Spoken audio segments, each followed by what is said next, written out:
Hi, this is James Van Oslo, and Con Carne is presented by Alex Ross Art.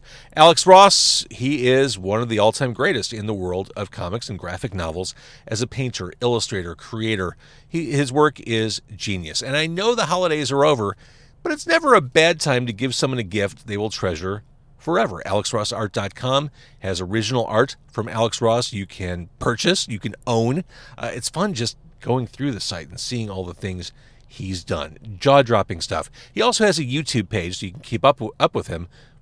Here's Alex Ross to tell you all about it. Hi, this is Alex Ross. I appreciate you guys supporting our YouTube, and we create new content every week. I hope you will continue to support us, and please subscribe. So I'm recording this at the very end of December, which is the very end of 2023, which means there are days, literal days, left to vote for Con Carne as Best Music Podcast in the Chicago Readers Poll, Best of 2023 poll. I'm asking for your support. If you're watching on YouTube or Facebook, the link's right there on the screen. It's a bit.ly link, bit.ly/vote Con Carne. It's also in the copy if you're listening, the copy that is associated with this particular podcast episode. A lot of work, I'm sure you realize, a lot of work goes into recording Con Carne and producing the audio and video content and preparing for my guests and working with restaurants and venues and events.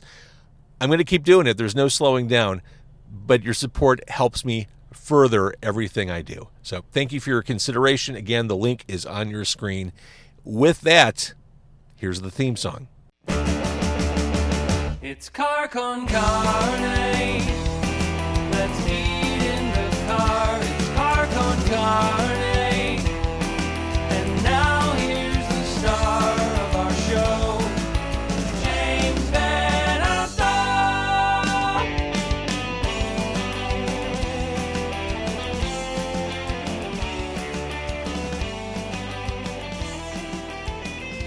So what is this, number 800 for you? Oh, no, my friend. This is 900. Wow.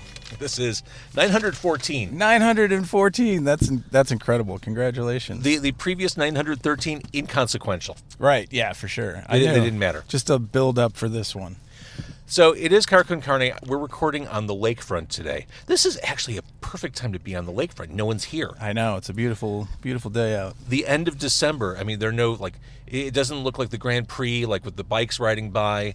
Maybe the occasional family, the occasional jogger. The lake is kind of placid right now. This is a lovely time to be on the lake. Everyone's still sleeping off Christmas, yeah. They're not out here exercising. That's fair. We're recording this on the 27th. To my right, if you're watching this on YouTube or Facebook, that's Jesse from Speed Babes. And we're recording in the afternoon because it's in between Christmas and New Year's. We have plenty of time to do these kind of things. All kinds of time. All kinds of time. So let's do nothing. Let's get wrecked.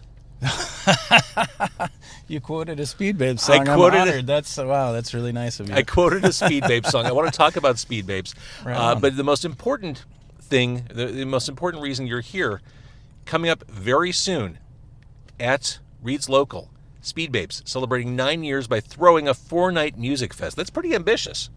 Yeah, it turned out to be. I think it was a little half-baked at the beginning, but once I got into it, I did spend some time booking the old double door, so I dusted off those skills and it's like riding a bicycle. Got back at it. Yeah, it turned it into something that took a lot of work. So the dates of the I Don't Want to Go Fest are January 4th, 5th, 6th, and 7th at Reed's Local. Is that just self-deprecating? I don't want to go. Are you? Taking Yeah, it is. I mean, we have a lot of songs about not wanting to do things, so it's a little tongue-in-cheek. Making fun of Speed Babes stuff, yeah, for sure. Speed Babes celebrating 9 years, 4 nights. You're opening each night with a 10-song set, which, honestly, isn't that only like 5 minutes worth of material? It is pretty short, yeah. It's about 15 minutes each night from us, yeah. We talked about opening the first night, closing the last night, but we thought it would be more fun to kind of act as an MC and just sort of set the tone, kick it off at the beginning of each night, and then turn it over to the bands that we booked. I think this is going to be a blast. I hope so. Yeah, we hope so, for sure. So 9 albums? Has it really been 9 albums? It has been, yeah. It's crazy to think about, but I definitely cranked them out there for the first few years. You did, and always handsome or more handsome on vinyl, Yes, of course. Definitely. This is the classic. Dance Until It's Over. I mean, what a great album opener. Oh, thank you. Appreciate that. I actually played that one on the radio. No, I appreciate That was one of That's those really nice of you. One of those blink or you'll miss it type songs on the radio. Yeah, for sure. I remember we talked when that record came out in 2017. Wow. Yeah, that was shortly after I switched jobs from Double Door to doing what I'm doing now, Theater on the Lake and Joe's Live. Which explains why we're at the lake. Yeah, that's right. Enjoying the view. I really kind of am. Yeah, it's like great out Lakeshore here. I Drive love it out is here, yeah. cruising along. Like there's no backup. This feels like the Chicago you see in postcards. It is. It's a lot different than being in Wicker Park. It is. It is.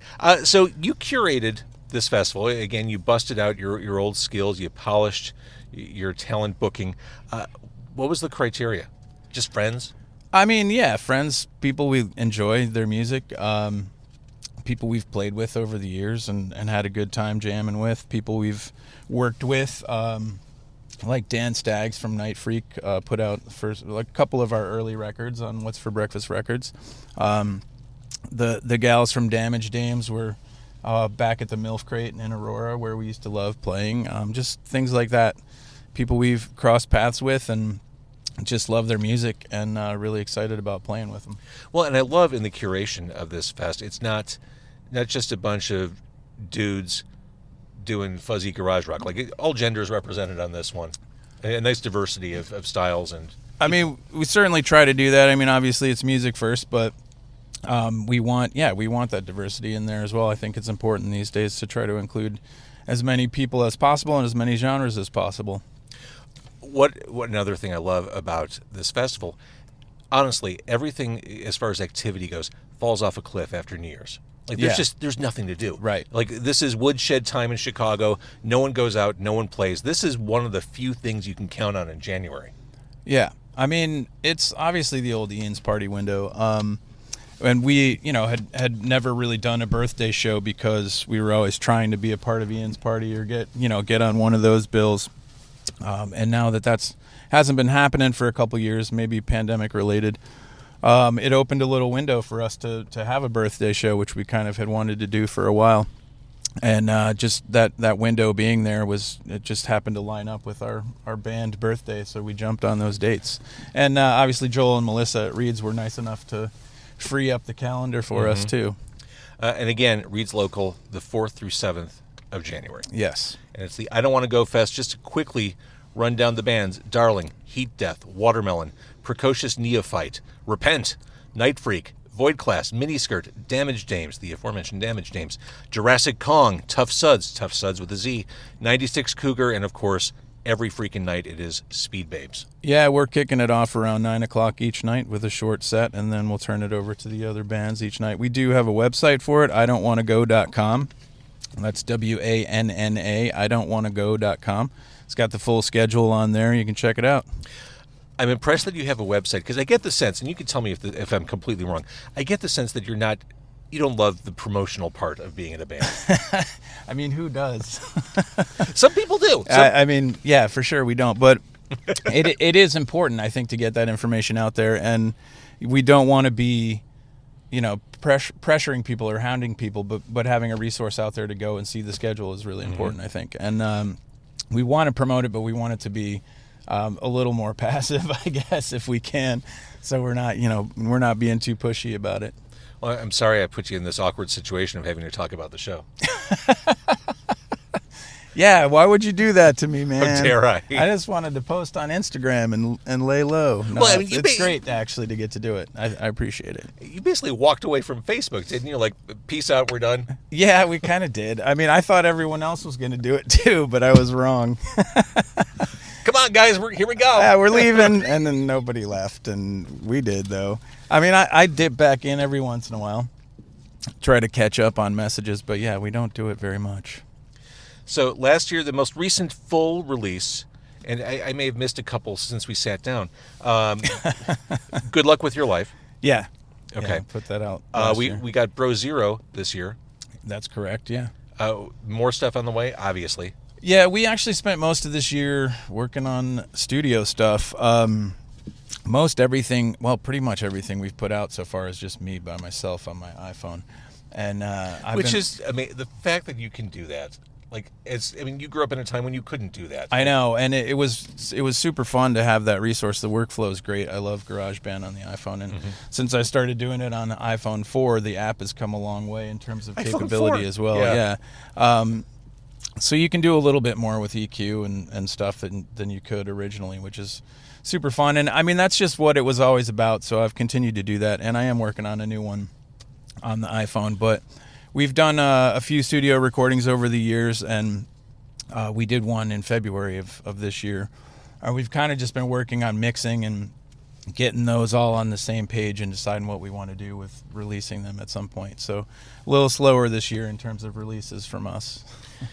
And correct me if I'm wrong, Speed Babes was started as a dare?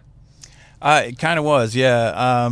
I did get in a little discussion at work listening to a record and bragging about how I could do that in a day by myself, and sort of painted myself in a corner and actually came through with it and did the first record in 18 hours, writing and recording. And yeah, that's kind of how it got kicked off. And I don't think I ever envisioned it as a live project. I think it was going to be a recording project, but some of my old bandmates from Lasers and Fast and shit talked me into making it a live band, so here we are.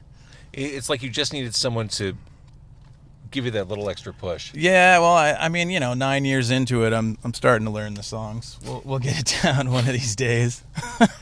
I mean, I certainly didn't ever want to front a band, but I mean, it's a rough set of skills you got to develop, but I'm getting there. It is. It's not an easy job. All right, so there's more music on the way. The band exists because of a dare. Yep. Speed Babes. What else is there to say? What else is there to say? Speed Babes opening each of the 4 nights at Reed's Local in Avondale. That whole area, by the way, in the past 10 years. It's gone crazy. Yeah. It's gone crazy. There's a lot to do over there. A lot of great food, a lot of great entertainment. A lot of great food, a lot of great entertainment, to the point where I feel like it's almost been designed for me. Like, oh, I love all this stuff. How could this be like? Yeah, how could this exist in a pocket of Chicago? I mean, it really is something else. And every day it seems like something else cool opens up that you want to go spend time doing. It's really awesome. Oh, there's the cool record store. Oh, there's the horror store. Oh, and there's the burger place. And there's Reed's. Okay. Yep. I'm good. There's honey butter fried chicken. Right. Oh, and there's the new smoke. Yep. Steak. It's insane. Okay, again, I Don't Want to Go Fest. It is happening at Reed's Local, January 4th through the 7th. New Year's will be over. Your hangover will be long gone. That's right. We can start on the next one. Start on the next one. Exactly. Pace yourself. This is a 4-night thing. That's true. And this is at a time when you're going to start to feel cabin fever. Definitely. Hopefully it works out that way. Hopefully. In any event, lots of great music, lots of awesome, independent, local area bands curated by this man right here. He is Jesse from Speed Babes. I'm looking forward to this, and I think this is an awesome thing you put together. Thank you very much. I appreciate it. All right, new music in 2025 from Speed Babes. 2024, hopefully. Oh, shit, yeah. You know how you kind of lose track of dates and time? Well, both years. We'll put some stuff out both years. Right, exactly, Yeah. exactly. All right, thank you, Jesse. Yeah, for sure. Thank you.